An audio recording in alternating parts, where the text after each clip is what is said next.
जब जिंदगी में ऐसा वक्त आ जाए कि रिस्क के सारे दरवाजे बंद नजर आएं, कारोबार में नुकसान हो, नौकरी न मिले, कर्ज बढ़ता जाए और उम्मीद टूटने लगे, तो याद रखिए, मोमिन के लिए कभी तमाम रास्ते बंद नहीं होते, क्योंकि रिस्क का असल मालिक अल्लाह रब्बुल इज्जत है, ना कि हालात, लोग या निज़ाम। कुरान मजीद में अल्लाह ताला फरमाता है, और जो अल्लाह से डरता है, अल्लाह उसके लिए निकलने का रास्ता बना देता है और उसे वहां से रिस्क देता है जहां से उसे गुमान भी नहीं होता। सूरतुत तलाक 2 से 3। सबसे पहली अमली तजवीज़ ये है कि तकवा और सच्चाई को अपनी ज़िंदगी का हिस्सा बनाएं।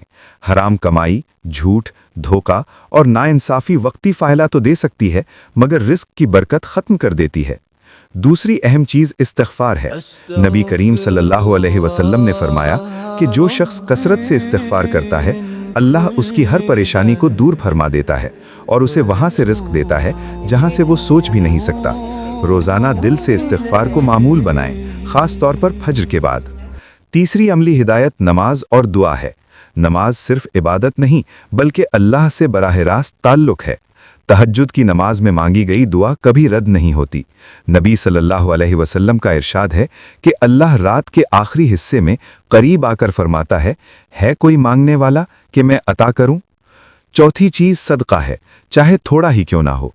रसूलुल्लाह सल्लल्लाहु अलैहि वसल्लम ने फरमाया, सदका माल को कम नहीं करता, बल्कि बढ़ाता है। जब इंसान दूसरों की ज़रूरत का ख्याल रखता है, तो अल्लाह उसके लिए गैब से इंतज़ाम फरमाता है। आखिर में सब्र और शुक्र को न छोड़ें। आजमाइश वक्ती होती है, मगर अल्लाह की मदद यकीनी होती है। जो अल्लाह पर भरोसा करता है, अल्लाह उसके लिए काफ़ी हो जाता है।